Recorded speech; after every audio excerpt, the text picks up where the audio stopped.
And tonight we have very special guests, a band that is known as number one across MySpace, across Reverb Nation, a Canadian band, in my opinion, that sounds like a cross of Evanescence and System of a Down.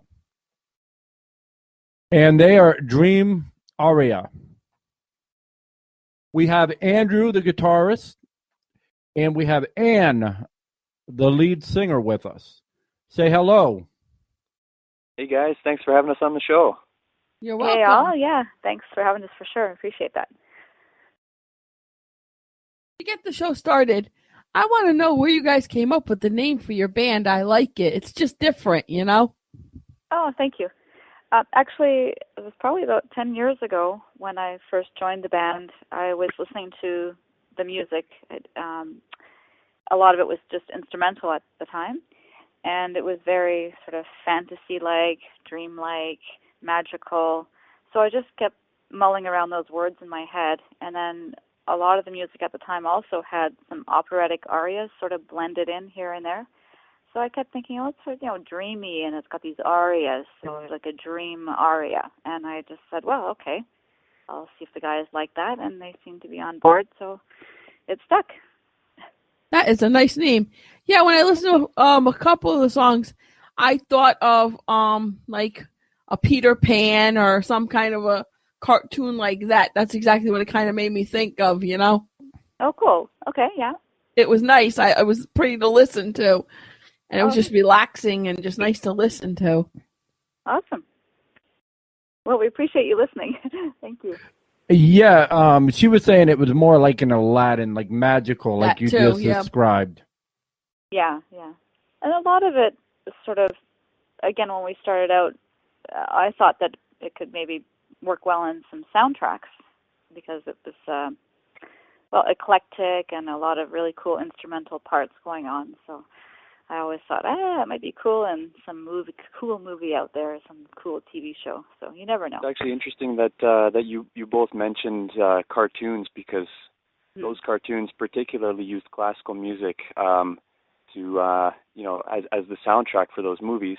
Exactly. And of course, a lot of Dream Aria's influences are taken from classical music. So I can definitely see where you're pulling these similarities out. I agree. That's very good. Yeah. Yeah, for sure. Well, of course, progressive music, too, has, a lot of classical roots right from the get-go. So that would make sense because, we are a progressive rock band, but blended with, world music, a little bit of goth, a little bit of ambient, so different. But we enjoy exactly. It, so. Exactly. It also reminded me of when I was a kid. My grandmother used to play this album for me. It was Peter and the Wolf, which was also all classical music. Yeah, my mom did the same for me. I remember that very well. It was on a record. Yeah, that was great. Isn't it good? I used to love that. Me too. Very cool. Andrew, have you heard that one? I have, actually. I studied it in depth, actually, in high school in theory and everything. So see, there you go. See? Yeah, it's a great piece of work. Yeah. The classic, yeah, for sure. Cool. Actually, when I was a kid, they had an animated film that they had made to the soundtrack, to the music rather, and so I'm actually not just familiar with the music, but also the animated film that had gone along with it. Too. Yeah, that was really good too. I remember that. Now I'm gonna have to go Google that. See? Yeah. To watch it again. YouTube it. Yeah, for sure. Yeah, I have a question for Andrew. Where do you all get your influences as far as instrumentals? Because I'm seeing some badass music, such as old Metallica, System of a Down, just some killer guitar riffs, just all together, killer drum solos, you name it. Oh, sure. Yeah, well, actually, that's kind of the beauty of our band is that every member brings in sort of their own perspective and their own take on music and how they've grown up listening to music and so forth. So, I mean, the guys will tell you, Gary and Don, they're sort of very old school prog influenced when it comes to writing music. They love Peter Gabriel and Yes and I suppose Rush and some of the late yes, exactly. Yeah. So I guess that's kind of that side of it, and of course bringing in and fill me in if I'm missing anything, but, very sort of classical operatic elements and angles from that side.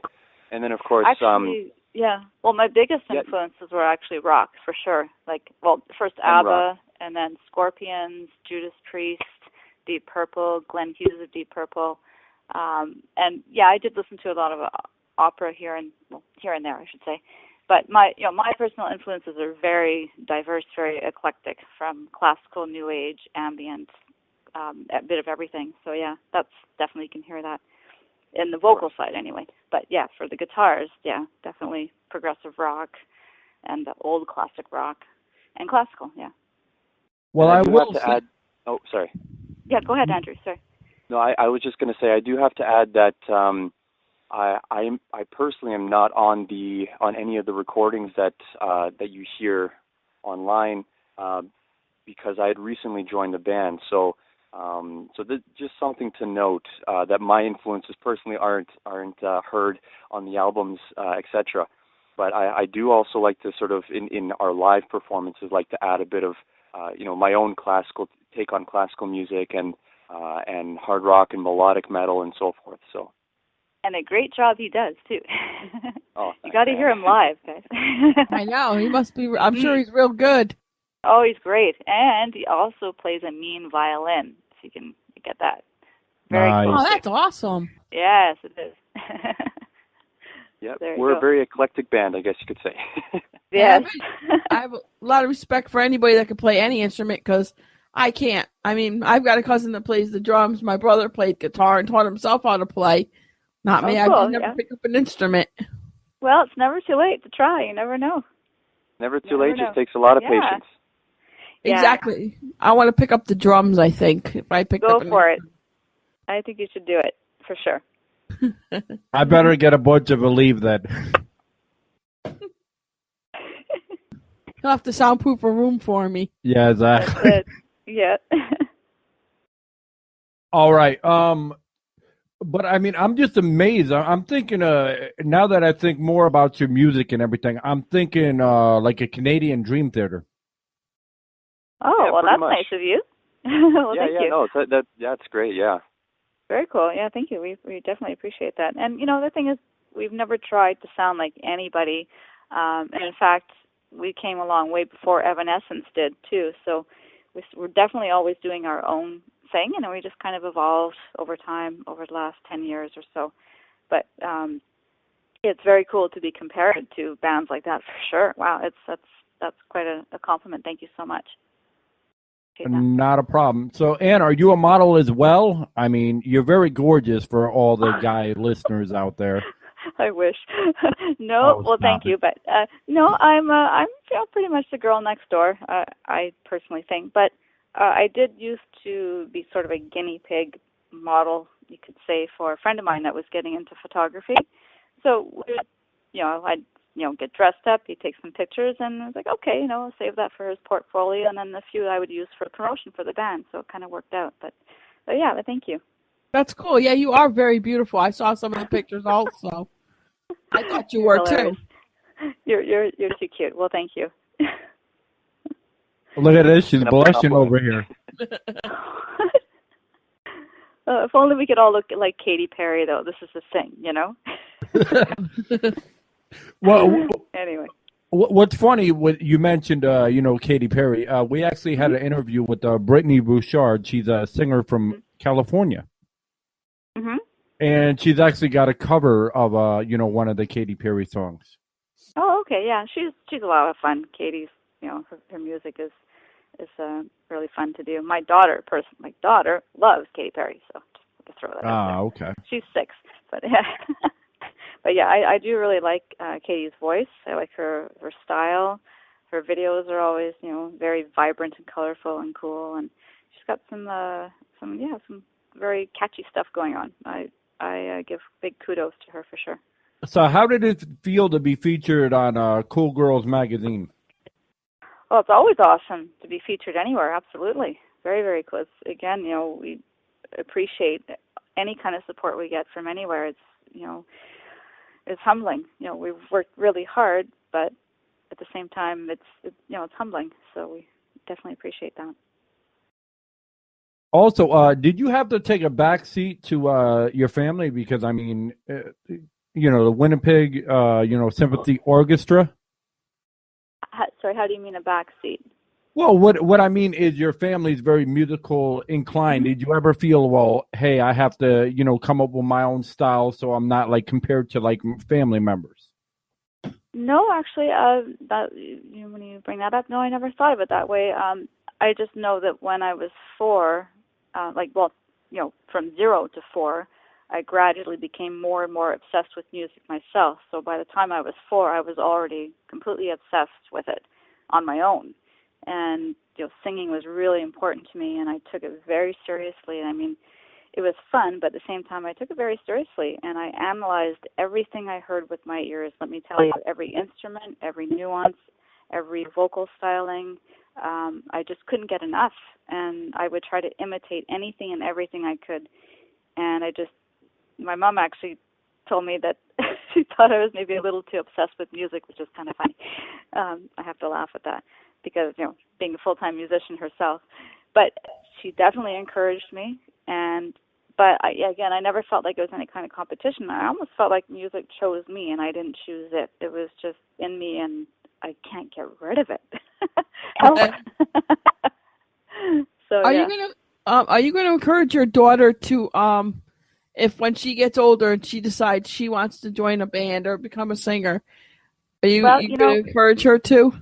When I'll tell you, when I was pregnant, from the minute I could feel her kicking, I encouraged her.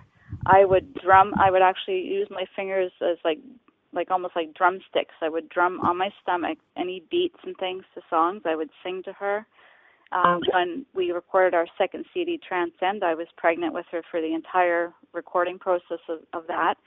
So it was really special to me to feel her kicking me while I was recording all those songs and singing those. And she came out singing. She sings.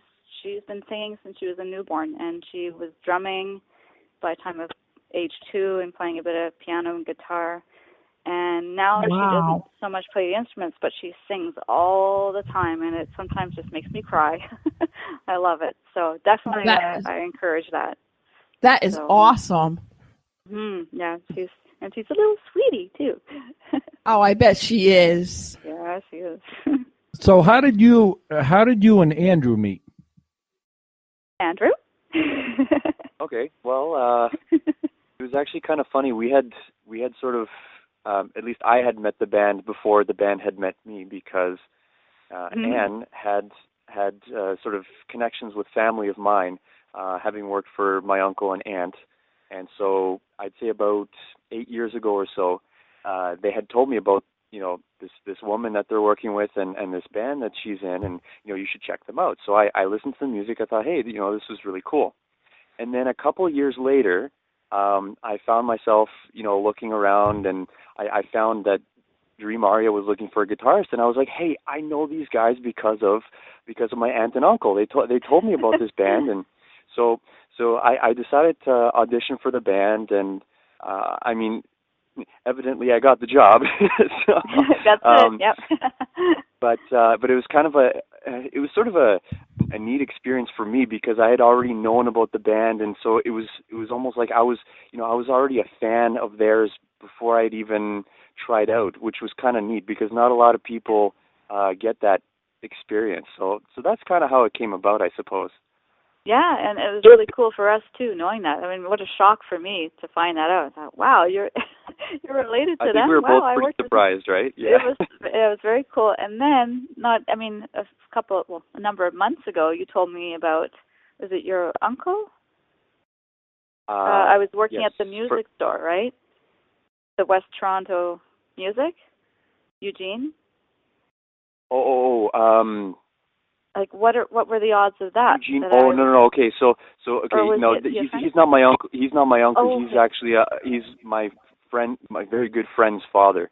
Okay. So yeah. I was in a band previously with this friend of mine that I went to school with, and his father owned a music store here in Toronto. And I worked there for a while. So and another there for connection a while, yes. there. Yeah. So it's kind of funny finding that. A small world. That is cool, though. Yeah. How did you meet the rest of the band? Well, I met the rest of them at the audition, so it was You know, they were all very welcoming, and you know, they're very sort of they treat everyone as family, sort of thing, and but it was still very intimidating. So it was. Well, you know, I mean, you're the new guy, and you know, I had to learn all the parts fairly quickly, and you know, I had to kind of show off a little bit to show my chops and stuff. So it was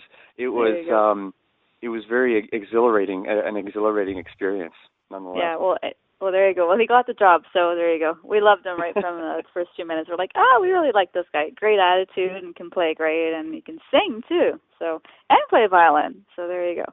Nice. That's good. And how did you meet the band, the rest of the band? I guess here we go, 10 years ago. Again, I had put on the internet that I was a singer for hire, looking for, you know, a band or to record and these kinds of things. And Don Stagg sent me an email. He found me on that site, and he said, or asked rather, if I'd like to hear some of their MP3s, and I said, absolutely, send me some stuff. And I thought it was really cool. And so then we met with the drummer, Gary Flint, and they asked if I could try out one of the songs that didn't have vocals on it, that they were still writing. And I really liked it. I found it very inspiring. And I wrote lyrics within a few minutes, and we decided to just go for it and do a take. And we did a take, and they kept the take, and I think almost pretty much the first take is what's actually on the CD. So I got the job. That's awesome. So we just fit in. It was just immediate. I really liked them as people. Again, like Andrew said, they're like family. They're very welcoming. They're very professional, very talented, and I've never come across that before in such a quick manner, just like luck, really. And I feel very blessed and lucky that they found me and that I got the job. So, and here we are 10 years later. So, yeah, lucky me. So would you, I do know this for a fact, Don Stagg is absolutely phenomenal. I've talked with him via email many times. I actually asked him if he was going to come on the show, and he said, I'm not interview material, but... Yeah, he's a little shy that way. But, yeah. No, he's a fantastic guy. And, you know, that's one thing about him is if you email him, he will email you back. So he definitely is great with communication, for sure. Yeah, exactly. And he understands when things come up, too. Yeah, I mean, that's what Ray was telling me. He said, the minute I email, he emails me right back and gets right back to me and everything. That's exactly it. Yeah, he's very vigilant. He's right on top of things. So I give him, huge, massive credit for that. And like, not only does he, you know, write and record and go out of his way for us too on, you know, personal levels, but he really connects with every single fan. So, and I mean, we do too, but he does so much work, you know, with the emailing and whatnot. I can't keep up personally, but he's got this way. He just, blows my mind. Yeah, hats off to him. Before we continue, we're going to try to do a track from y'all to give you a breather for a minute, all right? All right. Well, thank you so much. Thank you. All right. Don't go nowhere. We'll be right back. Okay. All right. All right. Well, so far, you know, I'm really enjoying this interview. I am too. They're very nice, and I am enjoying talking to both of them. All right, we're going to play Tale of Two Wolves by Dream Aria.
All right.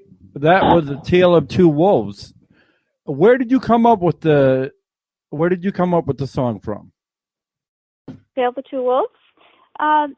It's a native Indian proverb about a grandfather speaking to the grandson about how there's basically two sides in every person, two wolves.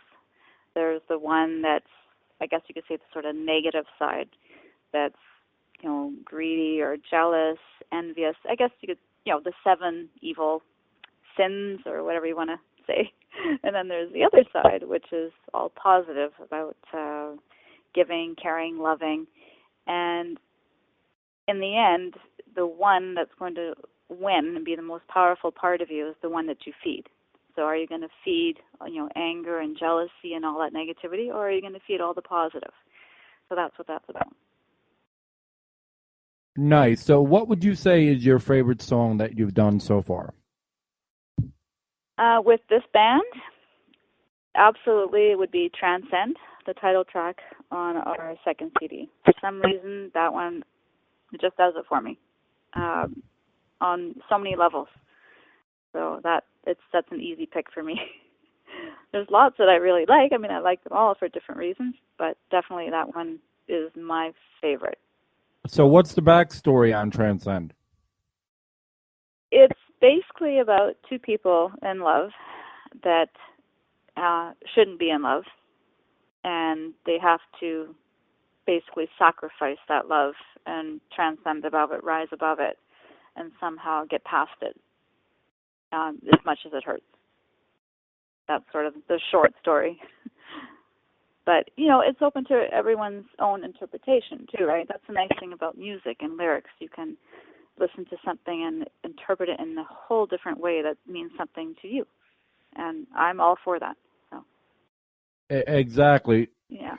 What about you, Andrew, Mr. Starstuck? Well, I think, again, live, because I play with the band live, I didn't have a chance to record any of these with Dream Aria.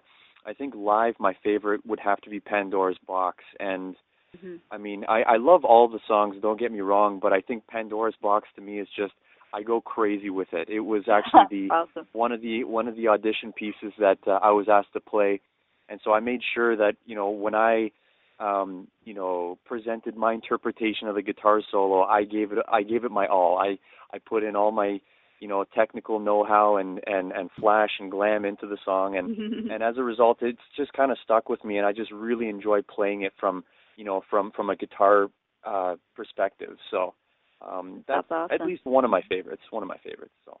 Oh, yeah, okay. one of mine too, and that's cool, Andrew. That, and we hear that and we appreciate that too. How much you put into it, it really comes across. Thanks, Ann. Yeah. It's awesome. Yeah, no, thank you. Awesome. Yeah, it is I love that song too. Definitely another favorite. Yeah. Outside of music, who would you guys say your influences are? And do you want to go first? No, go ahead, Andrew.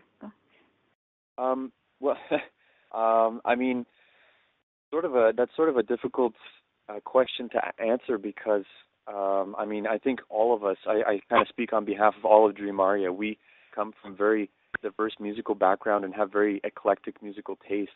So we're each going to bring a lot of different influences. But I guess if I were to, sort of summarize a small sort of group of music, I mean, in terms of rock music, I really love sort of like 80s melodic rock. So anything from Warrant, Motley Crue, I don't know who else is there, Striper, like those kinds of bands. I guess from like sort of a rock standpoint, I've been very influenced with regards to my guitar playing. But I mean, I've also been playing violin for nearly 20 years, so a lot of classical music as well has been integrated into my tendencies and musical tastes and so forth. So I mean, one of my favorite composers, Brahms. I love Brahms and a lot of his work. Chopin, classical romantic composers, not just classical per se, but romantic composers, Baroque composers, Vivaldi, Bach. You name it, right? I mean, just the whole classical side of things as well. And I've recently been branching off into sort of other genres as well, such as country, even bebop, jazz a little bit as well. So, I mean, I could go on for hours as to musical influences, but that's sort of just a generalization of where I'm coming from, at least. Yeah, definitely. Yeah, we've had some of those talks, Andrew. we're so similar in that vein, that the eclectic variety, and it's pretty much like that. Again, Andrew and I are sort of speaking on behalf of the band, but it's very similar to Gary and Don as well. They have eclectic taste too. So again, I'll mention Emerson, Lake and Palmer. Yes, I know that they were very into the Beatles back in the day.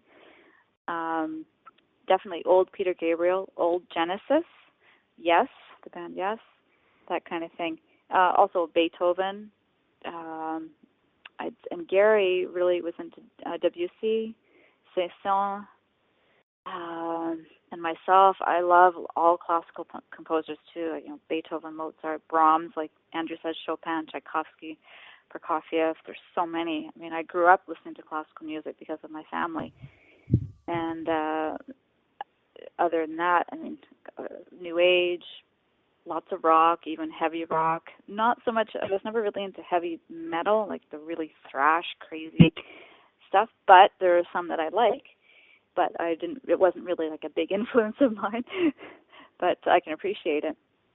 So yeah, it's a big mix for sure that we Actually, all bring. Don was also, sorry to interrupt, Dan. No, I just wanted to add before I forgot that Don had also mentioned he likes the Trans-Siberian Orchestra as well, which is kind of another good example of integrating classical music and other genres into sort of rock music, so to speak. Yeah, and I know he listens, he had listened to Yanni and some other things, other artists in that vein too. Yeah, so lots going on. Okay, but like besides music, I mean, what are your other influences, like family members, stuff like that influence you? Mm-hmm. Oh, absolutely. Definitely all my family influenced me in some way. They're all heroes to me, no matter what they're doing, whether it be, art or,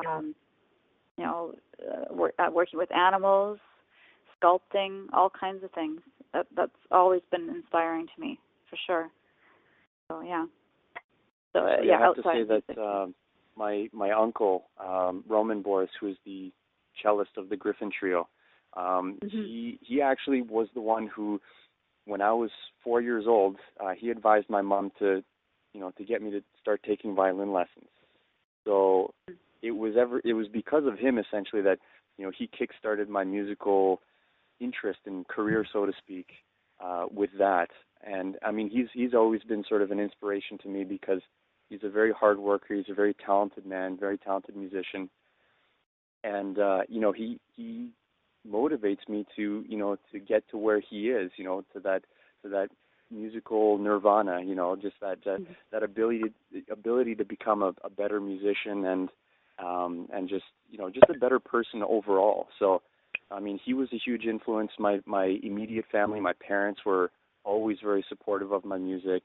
My friends also. I had a lot of great opportunities to collaborate with friends and colleagues in school while I was growing up in high school, elementary school. So it's just been a very, very positive experience overall for me anyways. So, yeah. There you go. Yeah, it's the same for me. Like I said, I've drawn inspiration and motivation from everybody around me, great family and great friends and great music. And like you said, outside of music too, not just music, like with dogs and art and all kinds of other things. And food. I was exposed to so many different kinds of cultures and foods that I can appreciate even food. So there you go. And this is going to sound like a silly question, but is your daughter's father playing music too? Yes, actually. Yep, he does. Oh, wow. So she came from a family like yours, like where both parents play music. Yes, yeah, she does. She does, yeah. Awesome. All good. Mm-hmm. Yeah, she's got the bug. All right, so describe a highlight of your life as far as a musical career. Like, where have you been or where have you played that was just like the shit?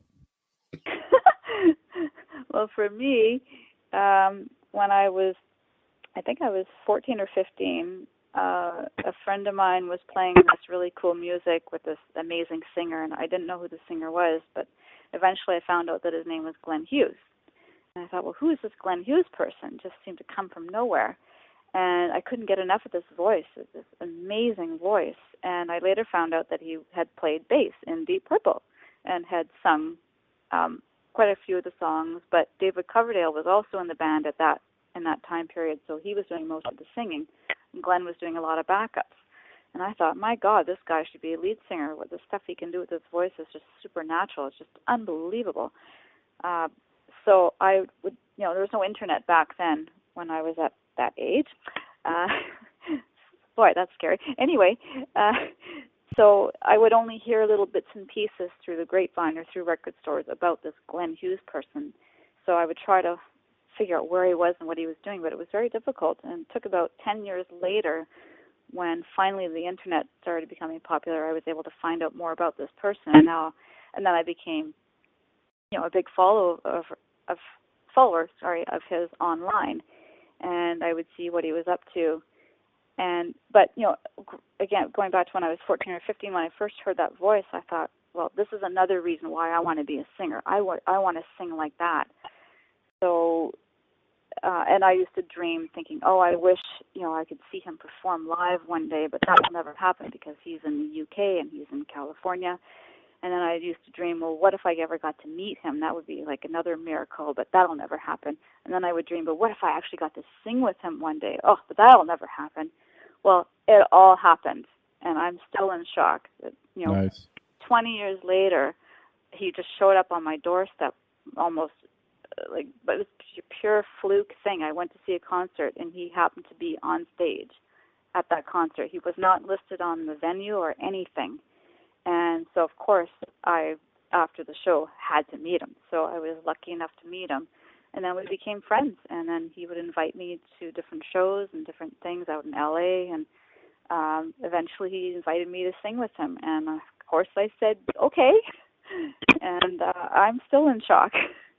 So that was definitely, from being 14-year-old little shy girl in Winnipeg, Manitoba, to suddenly being on the stage with my biggest idol of all time, is quite shocking still. So that would definitely be one of my highlights for sure. So yeah. Andrew?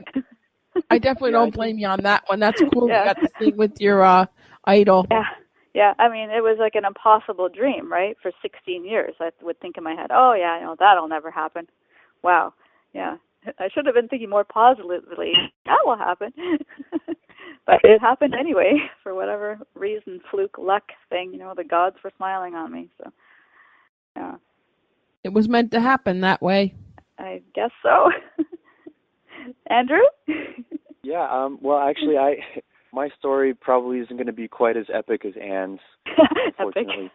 But I still haven't been able to perform with my, childhood idols and all that sort of thing. But I'd have to say one of the most sort of profound experiences that I had that really impacted my musical career was when I was 9 years old, and it was soon after I started playing the guitar.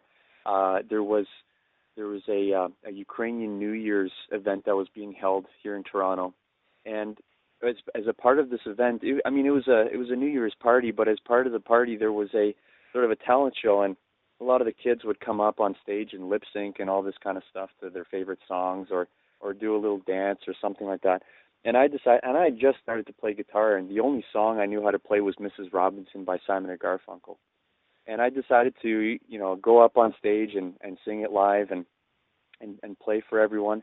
And the response that I got from everyone, like everyone looked at me and just saw this little 9-year-old kid just, play this song, and I got this really good response from people, and the reaction I got, and it just, right from that moment, I knew, okay, well, I want to perform, and this is what I want to be doing. And it was kind of like my first taste of being a rock star, I guess, and from there it just kind of snowballed. So, and I've just kept doing it ever since. So.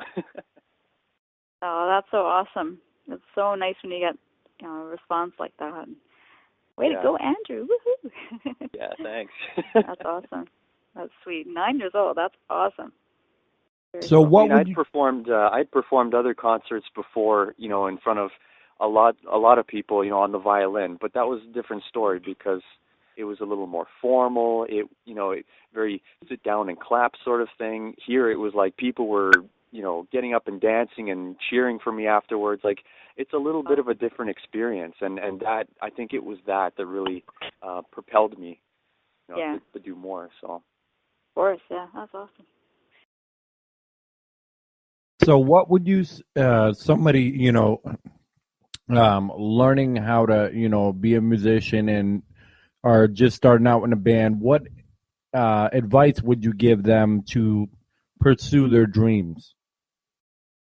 Well, I've been asked that a number of times, and when I think back, my own situation, I just, you have to do it for the love of it, really. That's just the bottom line. If it's something you really love, just go for it, and don't let anything get in your way. Don't let any, negative thoughts or negative people bring you down with it, and, really stick with the people who encourage you.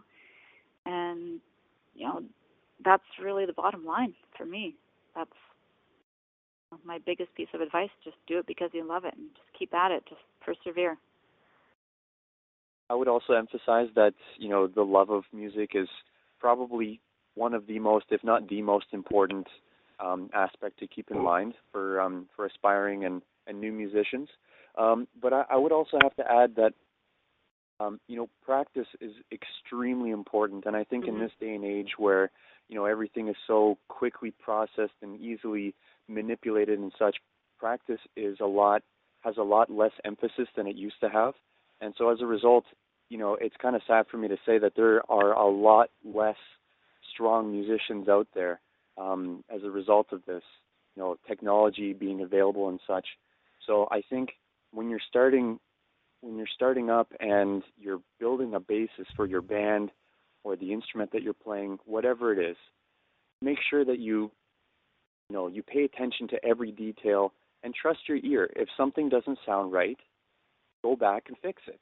And really, it's just the time and patience that you put into your craft, essentially, that's going to make you a stronger musician in the end.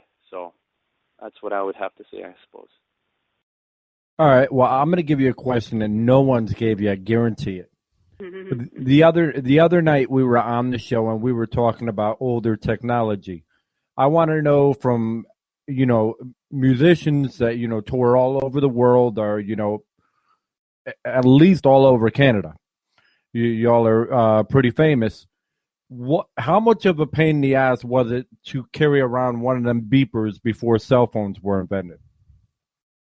A beeper? One of those pagers, you mean? Yeah. I've never had one personally. Oh wow. Yeah, I haven't either. never had it. Yeah, so there you go. So it was never a pain. Oh, there you go. Having a cell phone is definitely we've all had our cell phones, and it makes life a lot easier. That's for sure. But the beepers, Well, you'll never hear that question again. I love it. Well, thank you for a very original question. I appreciate it.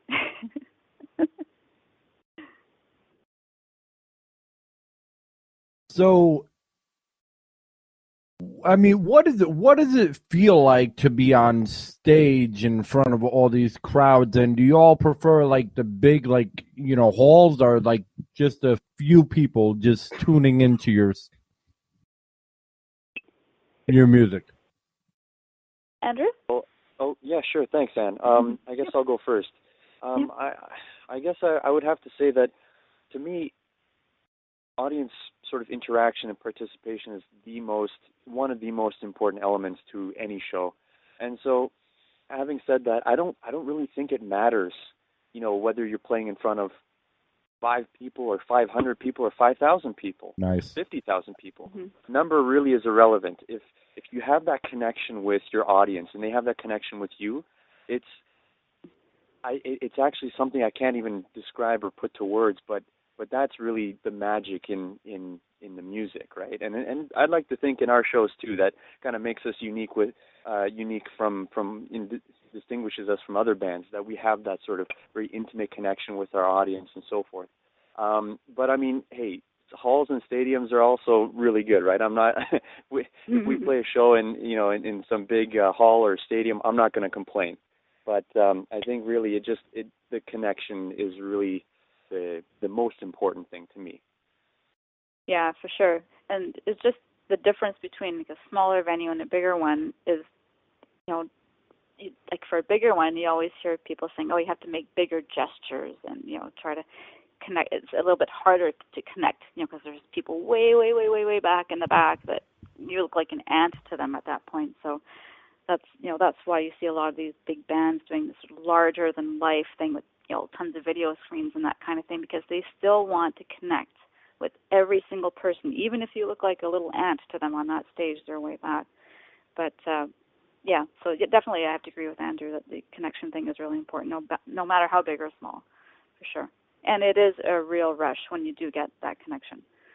So one of my favorites. Sorry. No, I was just going to say one of my favorites was one of our actually recent gigs when there was a fellow right in front of the stage, and I think like I shook his hand even. Like, that's a really cool moment when you actually get that close. So it is cool. Yeah, for sure. That connection that Ann and I are both talking about, that's really the difference between you listening to our music on your stereo at home versus being at our concert. It's almost surreal, right? Like, we're bringing that music to life to people, and I mean, that in itself is very rewarding. But for sure. I mean, and the exhilaration that the adrenaline that each of us gets on stage, that's also another sort of priceless element that just can't be replaced. So yeah, and the energy that you get off of each other too, like as a band. When I look over at Andrew doing his thing, or Don, or if I walk over and give a little nudge or whatever, that's a really fun thing too. So we're not just connecting with the audience too, but it's a nice connection with each other too. Playing the live thing, doing the real thing right then and there is a real big rush together like that. It's really cool. For me anyway. I love that. Yeah, it's got to be very important for you guys to kind of be able to, connect with each other and be able to bump off each other, Oh, the energy. Yeah, absolutely, yeah. That's huge, the beauty of live, is that it's very often spontaneous, and if you don't have that connection, whether it's visual or otherwise, then some of that spontaneity can't really come out, and otherwise it just becomes sort of a routine, cranking out of the song, so to speak. There's none of that magic that happens. So I mean, the communication on stage and the connection amongst members is, of course, very, very important. Yeah, for sure. I agree. So, and it's fun for the audience to see that too. They feel that. They feel if it's real, they know. Exactly. Yeah. So Ann, where did you learn how to belly dance? Oh gosh, I don't know if I can belly dance or not, but I just like to move around, wiggle about, No, but seriously, I do. I am fascinated by belly dance and Egyptian culture, and I mean the Turkish belly dancers and the Egyptian ones and whatnot. In the end, I just think it's a beautiful art, and some of it I just don't know how they do it. Manipulate their body in that way. But I did study dance myself when I was younger, classical and jazz ballet, and I did take it quite seriously. So I did do a lot of that, but I would love to take belly dance lessons, like real lessons, and get into it hardcore, but it's a matter of time and energy and things like that. But yeah, when I'm on stage, if the mood hits me, I'll sort of move around to however the music is making me feel. So never know what might happen. All right. Do you all have any tour dates planned, or are you all in the studio? What's going on with you right now? Right now, we're actually sort of planning some local gigs, trying to do that. And perhaps maybe do another video in the near future for Gypsy Heart, one of the newer songs on one of the newer CDs. And I would personally love to be back in the studio writing and really get to see, get Andrew in there writing and recording, because he hasn't done that with us yet. I'm like dying to see what would happen there. But that's been sort of put on the back. In that perspective too, yeah. See? So there you go. But yeah, that's been put on the back burner for just a little while, because we are trying to do some local stuff. I love to tour around, especially Europe would be amazing. So So if anybody And wants the to US, donate to and the, US. yeah, of course, well, anywhere, you know. But it's time, money, and logistics. So we'll have to see. But we definitely keep everyone posted when anything's going on our Facebook page. You can find Dream Aria on Facebook, on MySpace as well, or just Google Dream Aria and they'll find us, and you can contact us and or see any updates on a variety of different pages, and Reverb Nation too. It's a big one. So we definitely keep everyone in the loop as much as we can. So there you go. All right. Before we let you go, any last words to tell our listening audience? Just a big, huge thank you to anyone out there that's listening, for the support, the positive vibes, all that stuff, and also wishing everyone a really great, warm spring, wherever you might be. Hopefully the weather's nice, because for a lot of people it's been a really long, dreary, cold winter and spring so far. So, yeah, and keep doing what you love. That's my big message. Do what you love. And thank you for having us on your awesome show. Yeah, Great thanks for having us on your show. Yeah. Thank you. Well, we appreciate you having you and everything, and I'm still starstruck. I'm not normally starstruck. So. Well, you're very sweet. I also appreciate having you guys. It's nice that you guys were able to take time out of your busy schedule and come on. Not at all. No. Yeah, no, it's our pleasure. Thank you so much. You guys are great. Anytime. All right. All right. Well, you all have a good night. Have a great night. Thank Rock you. and roll. You too. All right. It was nice all right, meeting Andrew. you guys. Have a good one too, Andrew. See you guys. See you on Friday. All right. See you on Friday. All right. All right. Cheers.